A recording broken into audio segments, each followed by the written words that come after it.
베드로전서 2장 13절부터 17절을 제가 대신 봉독해 드리겠습니다. 하나님의 말씀을 들으십시오.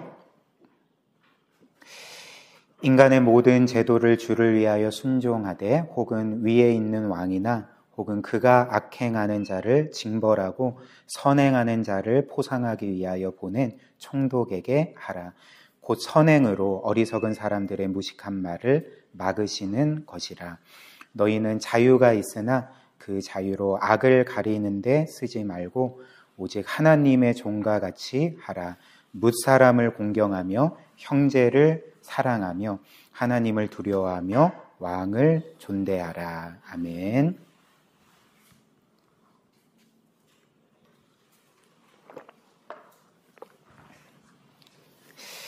오늘 우리가 본 이 베드로전서 말씀은 계속 이어지는 말씀이죠. 우리를 이 땅의 나그네요 거류민으로 말하고, 특별히 우리가 이 땅에서 순례자로 살 뿐만 아니라 하나님의 거룩한 제사장 나라다라고 우리에게 우리의 정체성을 알려주셨죠.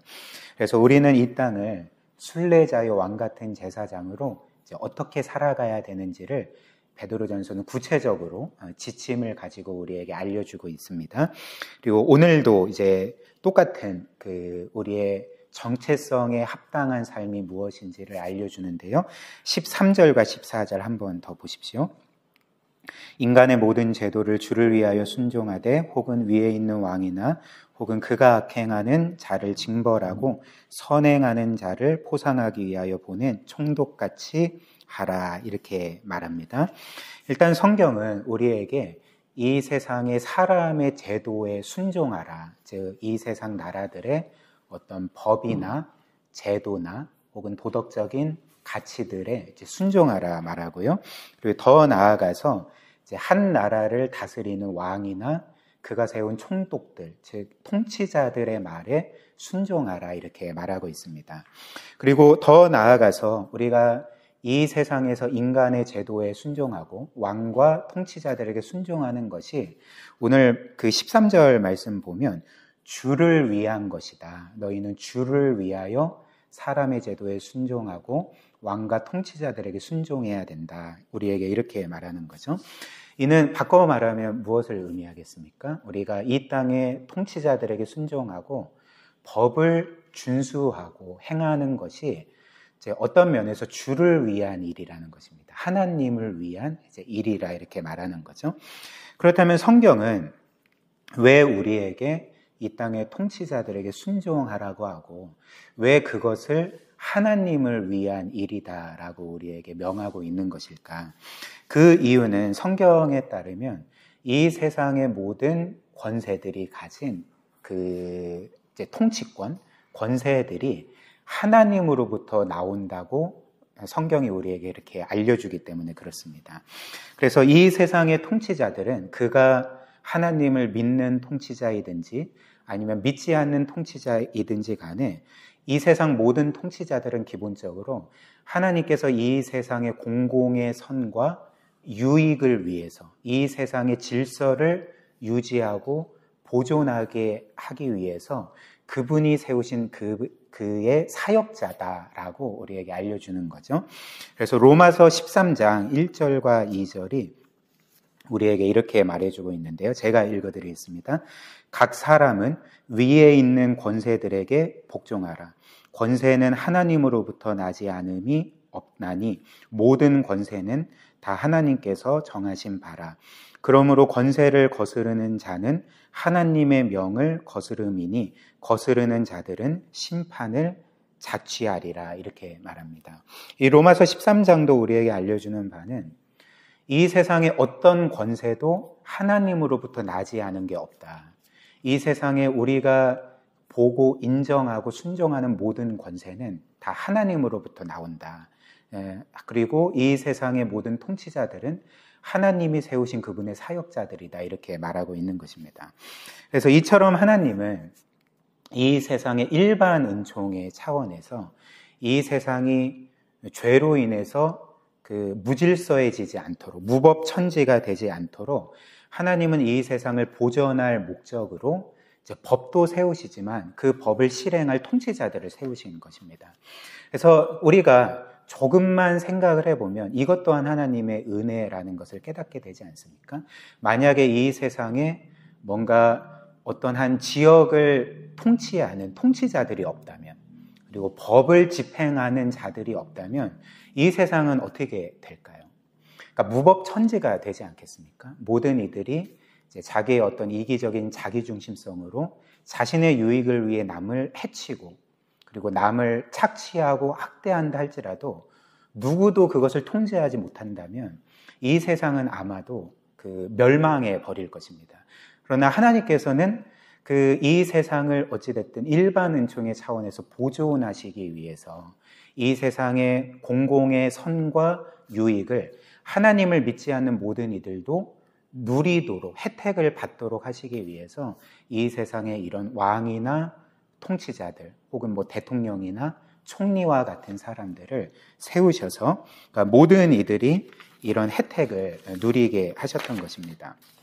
그래서 우리는 이 세상의 통치자들에게 순종하는 것이 곧 하나님께 순종하는 것이고, 그리고 하나님을 위한 일이 된다는 것입니다.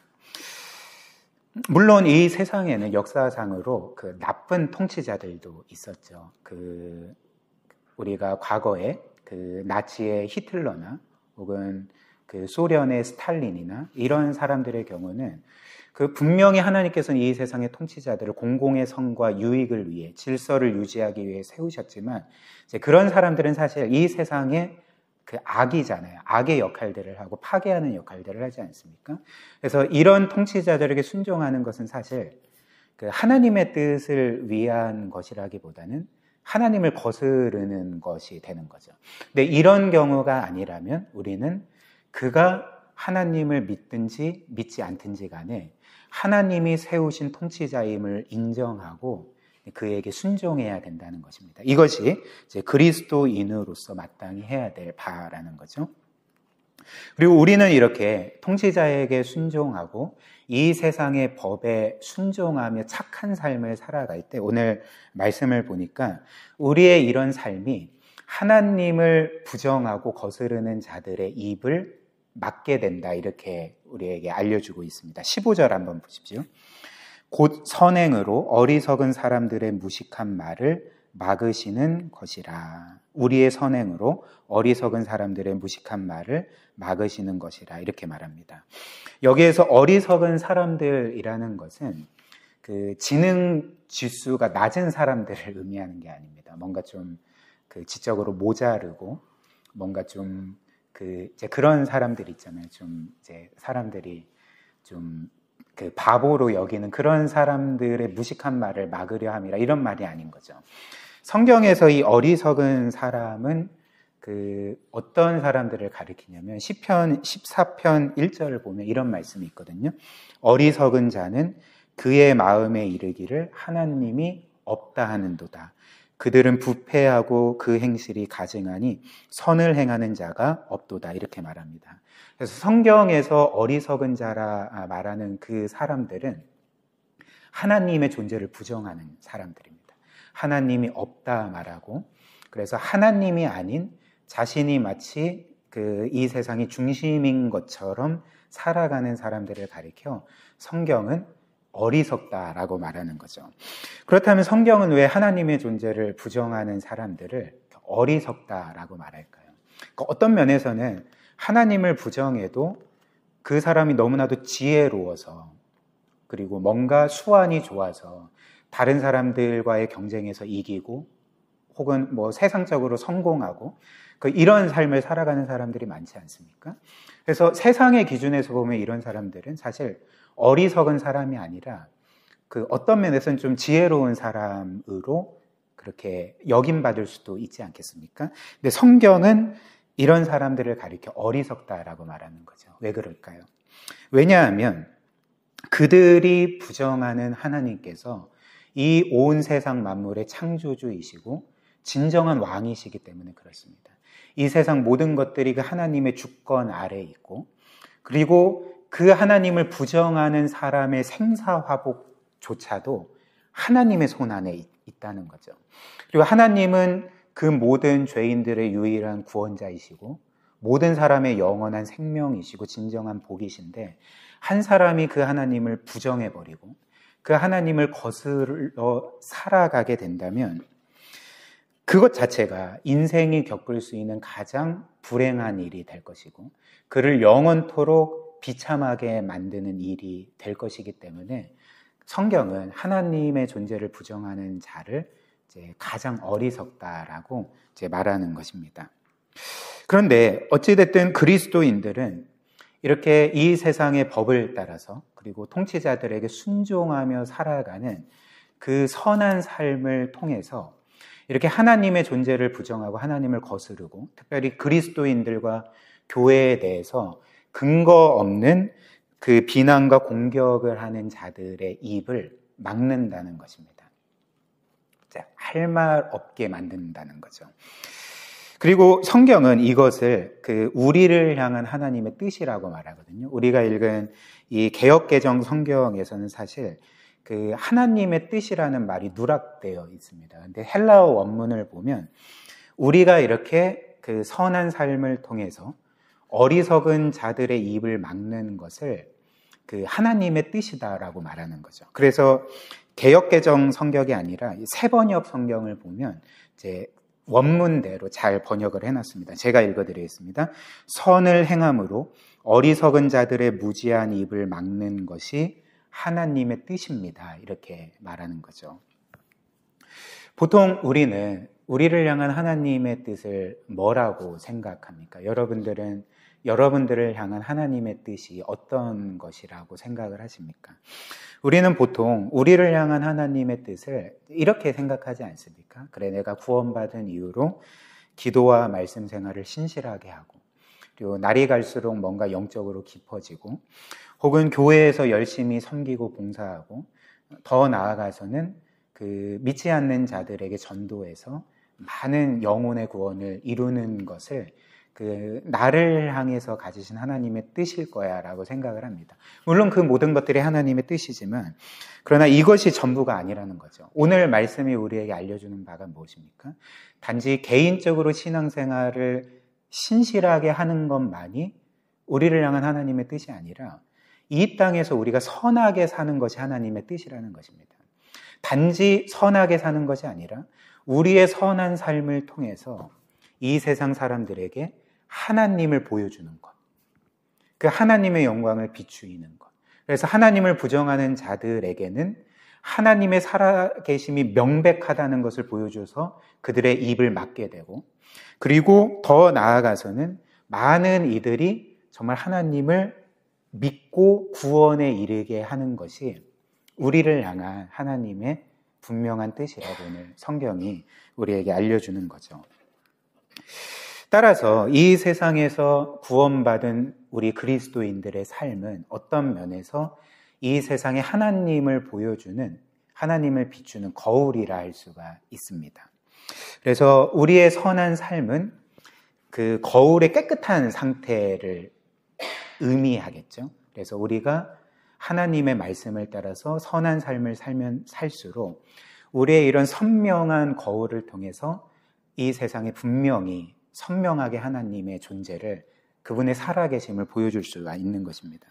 그런데 우리가 거울인데 그 거울인 우리가 지저분하거나 뭔가 깨트려져 있거나 그 상이 왜곡되어 있으면 어떻게 되겠습니까? 그렇다면 우리는 우리의 삶을 통해 하나님을 제대로 보여줄 수가 없게 되는 거죠. 그리고 하나님을 보여준다 할지라도 왜곡된 하나님의 상을 이 세상에 보여줄 수밖에 없게 된다는 것입니다.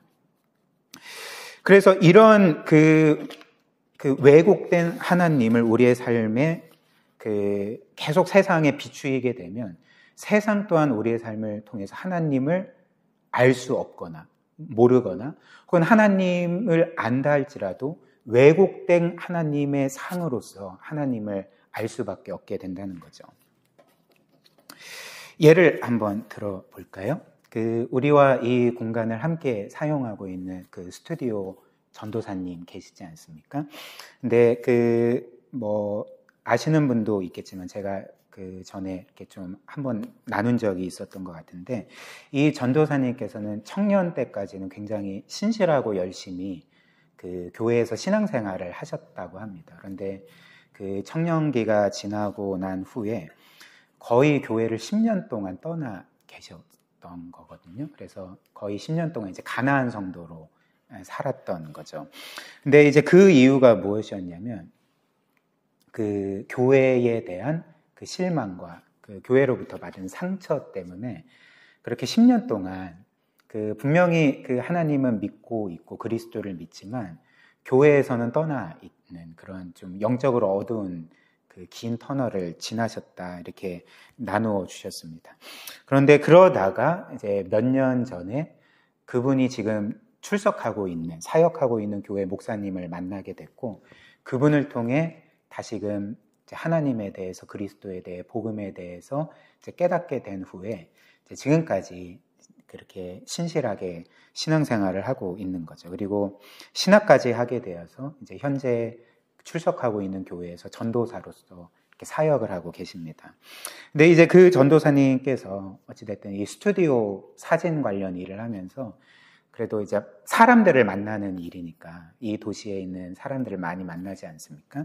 그런데 그분이 이제 저한테 나눠주셨던 이야기가 뭐냐면, 자신이 만난 그 사람들 중에 상당수가 지금은 이제 교회를 다니진 않는데 과거에 교회를 다녔고 이런 기독교의 배경을 가진 사람들이 꽤나 많다는 것이었습니다. 그래서 이제 그분들에게 왜 지금은 교회를 다니지 않으십니까? 라고 이제 물었더니 거의 이제 대부분의 이유가, 나는 교회에 대해서, 기독교에 대해서 실망했습니다. 나는 교회와 그리스도인들로부터 상처를 받았습니다. 그렇기 때문에 나는 더 이상 그 교회를 나가지 않습니다. 라고 그렇게 답을 해주었답니다. 그래서 이 전도사님이 자기도 거의 한 10년 동안 가나안 성도로 있었던 경험이 있다 보니까 이제 자신의 경험을 나누면서, 이분이 그 구령의 열정이 있더라고요. 전도의 열심이 있어서 그런 그 불신자들 혹은 교회를 떠나 있던 가나안 성도들을 그 어찌됐든 신실하게 좀 전도하는 그런 삶을 살고 계십니다. 그런데 이는 우리에게 어떤 사실을 알려줄까요? 그러니까 교회와 성도들이 이 세상에서 그들의 삶으로 하나님을 비추이는 그 거울로서의 역할을 온전히 감당하지 못할 때에, 우리의 거울이 더러워져 있고 깨트려져 있어서 왜곡된 하나님 상을 이 세상과 사람들에게 전해주게 될 때에 이 세상은 하나님을 믿을 수 없게 되는 거죠. 그리고 하나님에 대한 왜곡된 어떤 시각을 갖게 될 수밖에 없다는 것입니다. 그러니까 현재 한국교회가 어떤 면에서는 그렇지 않습니까? 많은 이들이 교회에 대해서, 기독교에 대해서, 그리스도인들에 대해서 비판하고, 물론 그 비판 중에는 근거 없는 혹은 또 악의적인, 또 큰 오해가 있는 비판들도 있기는 하지만, 그러나 마음 아파할 수밖에 없는 사실은 그 중에 또 상당수는 그 사실이기 때문에, 그 우리의 어떤 실상을 보여주는 비판이기 때문에 이제 마음이 아픈 거죠. 그래서 오늘 이 말씀처럼 우리의 입술의 고백과 또 전함뿐만 아니라 우리의 삶 자체가 굉장히 중요한 것은, 이 세상은 우리의 삶이라는 하나님을 비추는 거울을 보고 하나님을 알게 되기 때문에, 하나님을 믿는 어떤 과정으로서 우리의 삶이 그렇게 사용되기 때문에 그리스도인으로서의 우리의 삶은 굉장히 중요하다 할 수가 있는 거죠. 사랑하는 여러분, 오늘 이 말씀은 우리 각자에게 주신 사명입니다. 우리가 주와 말씀의 교회로 이렇게 한 공동체를 이루어 매주 예배하고 교제하고 있지만, 그러나 우리의 사명은 이 교회 안에만 있는 것이 아니라 교회 밖에 있는 거죠.